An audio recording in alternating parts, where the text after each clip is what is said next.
শিয়া সম্প্রদায়ের সংক্ষিপ্ত পরিচিতি এবং শিয়া সম্প্রদায়ের আকীদাগুলো, তারপরে কাদিয়ানীদের সংক্ষিপ্ত পরিচিতি এবং কাদিয়ানীদের মৌলিক যেই আকীদা, যে কনসেপ্ট, যেই ধারণাগুলো তাদের মৌলিক ধারণা, সেগুলো সম্পর্কে আমরা সংক্ষেপে একটু আলোচনা করেই আমার আলোচনা শেষ করব ইনশাআল্লাহ। প্রথমে আসি আমরা শিয়া। শিয়া মানে কি? শিয়া আরবি শব্দ। শিয়া মানে হলো দল, অনুসারী, সাহায্যকারী। আল্লাহ পাক কোরআনে কারিমে শিয়া শব্দটা ব্যবহার করেছেন। আল্লাহ সুবহানাহু ওয়া তাআলা বলছেন, ওয়া ইন্না মিন শিআতিহি লা ইব্রাহিম, অর্থাৎ নূহ আলাইহিস সালামের শিয়া হলো ইব্রাহিম আলাইহিস সালাম। এখান থেকে কোরআনে কারিমের এই আয়াত থেকে শিয়া সম্প্রদায় তারা নিজেদের নামকরণ করেছে শিয়া। তারা হলো শিয়াতু মুহাম্মদুর রাসূলুল্লাহ সাল্লাল্লাহু আলাইহি ওয়াসাল্লাম, অর্থাৎ আল্লাহর রাসূল সাল্লাল্লাহু আলাইহি ওয়াসাল্লামের শিয়া হলো আলী ইবনে আবি তালেব রাদিয়াল্লাহু তাআলা আনহু। যেমন নূহ আলাইহিস সালামের শিয়া, নূহ আলাইহিস সালামের অনুসারী, নূহ আলাইহিস সালামের দলের আওতাভুক্ত আল্লাহ পাক ইব্রাহিম আলাইহিস সালামকে বলছেন তারা রাসূল সাল্লাল্লাহু আলাইহি ওয়াসাল্লামের একান্ত অনুসারী ওয়ালি হিসাবে আলী রাদিয়াল্লাহু তাআলা আনহুকে নির্ধারণ করেছে। এই জন্য তারা নিজেদের নাম রেখেছে যে তারা হলো শিয়া। আলী রাদিয়াল্লাহু তাআলা আনহুর ফজিলতের ব্যাপারে অনেকগুলো হাদিস আল্লাহ রাসূল সাল্লাল্লাহু আলাইহি ওয়াসাল্লাম বিভিন্ন সময় বর্ণনা করেছেন, এবং বিশেষ করে আহলে বায়েতের ফজিলতের ব্যাপারে কোরআনে কারিমের কিছু একটা আয়াতও নাজিল হয়েছে, এবং নবী সাল্লাল্লাহু আলাইহি ওয়াসাল্লাম অনেকগুলো হাদিস আহলে বায়েতের ফজিলত সংক্রান্ত বর্ণনা করেছেন। এই আহলে বায়েতের ফজিলত সংক্রান্ত আয়াত এবং হাদিসগুলোকে নিয়ে, এবং পাশাপাশি আলী রাদিয়াল্লাহু তাআলা আনহুর ফজিলত সংক্রান্ত হাদিসগুলোকে নিয়ে এই শিয়া সম্প্রদায় বাড়াবাড়ি করে, অতিরঞ্জন করে তারা বিভ্রান্ত আকীদার দিকে চলে গিয়েছে। বিশেষ করে একটা হাদিস, যে হাদিসটি শিয়া সম্প্রদায়ের প্রত্যেক মসজিদে সব জায়গায় এই হাদিসটা লেখা থাকে, গাদিরে খুম। এই হাদিসটাকে তারা গাদিরে খুমের হাদিস হিসাবে খুব পরিচিতি লাভ করেছে এবং প্রচার করে থাকে। নবী সাল্লাল্লাহু আলাইহি ওয়াসাল্লাম বিদায় হজ থেকে আসার সময় গাদির খুম এলাকায় নবী সাল্লাল্লাহু আলাইহি ওয়াসাল্লাম একটা হাদিস বর্ণনা করেছিলেন। সেখানে নবী সাল্লাল্লাহু আলাইহি ওয়াসাল্লাম বলেছিলেন, আলা আইয়ুহান নাস ফা ইন্নামা আনা বাশার, হে দুনিয়ার সমস্ত মানুষ, আমি একজন বাশার। ইউশিকু আন ইয়াতিয়া রাসূলু রাব্বি, আমার আশঙ্কা হচ্ছে যে কোনো সময় আমার রবের দূত আমার কাছে চলে আসতে পারে, আমার মৃত্যু চলে আসতে পারে। বা উজিবা, আসার সাথে সাথে আমি সেই রবের ডাকে সাড়া দিব। ওয়া আনা তারিকুন ফিকুম সাকালাইন, তোমাদের কাছে আমি ভারী, অত্যন্ত ভারী দুইটা জিনিস রেখে যাচ্ছি। আউয়ালুহুমা কিতাবুল্লাহ, এক নম্বরটা হলো আল্লাহর কিতাব। ফিহিল হুদা ওয়ান নূর, এই আল্লাহর কিতাবের ভিতরে আছে হেদায়েত এবং নূর। ফাখুযু বিকিতাবিল্লাহি ওয়াস্তামসিকু বিহি, তোমরা আল্লাহর এই কিতাবকে শক্ত করে ধরো, দৃঢ়ভাবে ধারণ করো, এটাকে মজবুত করে ধরে রাখবে। আর দ্বিতীয় আরেকটা জিনিস তোমাদের কাছে রেখে যাচ্ছি, ওয়া আহলু বাইতি, আমার আহলে বায়েত। নবী সাল্লাল্লাহু আলাইহি ওয়াসাল্লাম তিনবার বললেন, আলা উযাক্কিরুকুমুল্লাহ ফি আহলি বাইতি, আলা উযাক্কিরুকুমুল্লাহ ফি আহলি বাইতি, আলা উযাক্কিরুকুমুল্লাহ ফি আহলি বাইতি, আমি তোমাদেরকে আহলে বায়েতের ব্যাপারে স্মরণ করিয়ে দিচ্ছি, আমি তোমাদেরকে আহলে বায়েতের ব্যাপারে স্মরণ করিয়ে দিচ্ছি। অর্থাৎ আমার আহলে বায়েতকেও তোমরা মহব্বত করবে, তাদেরকে অনুসরণ করবে।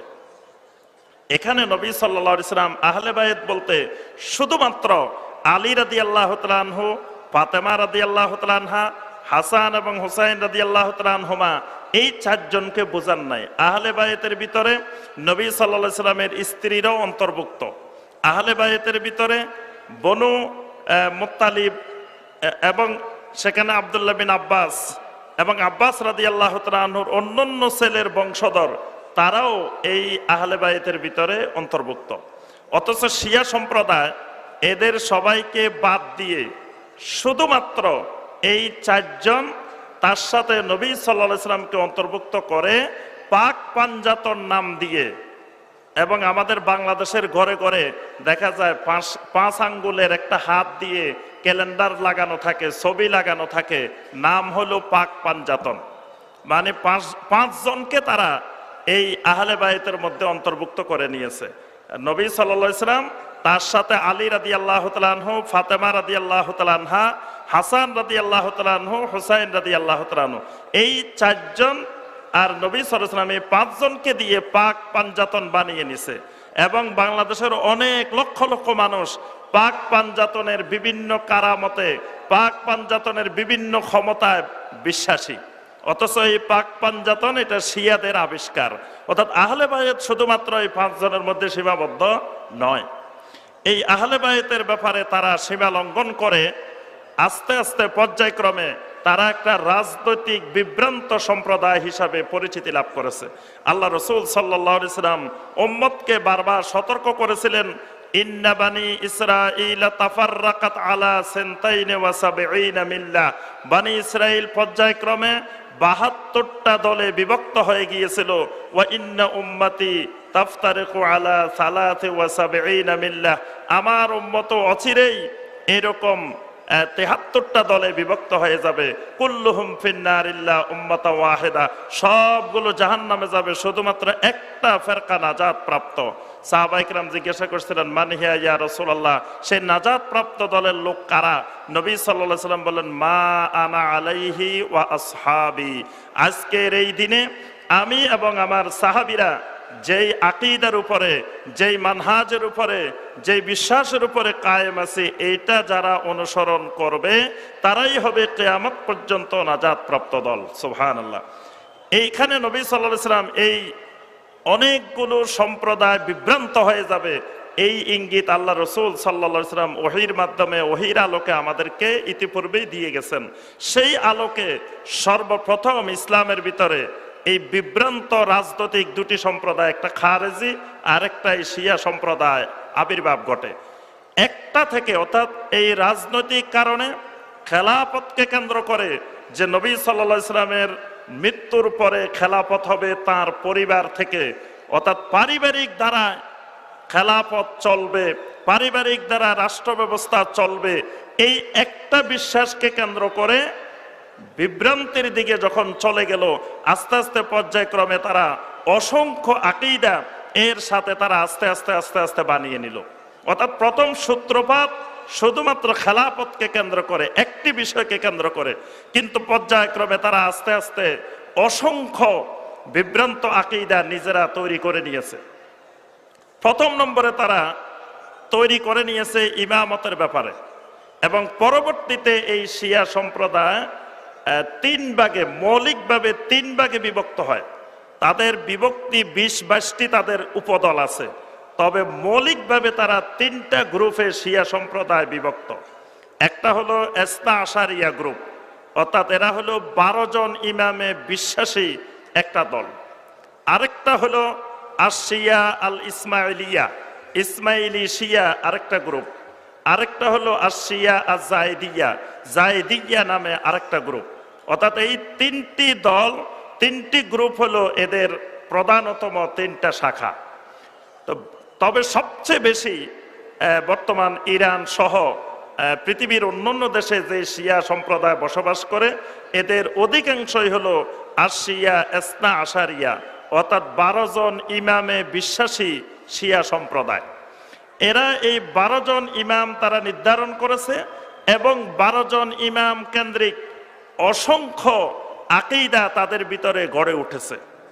এই জন্য তারা নিজেদেরকে ইমামি শিয়া হিসাবে তারা পরিচয় দিয়ে থাকে, যে আমরা ইমামি শিয়া, অর্থাৎ আমরা এই ১২ জন ইমামে বিশ্বাসী, ১২ জন ইমামের আওতাধীন আমরা অনুসারী।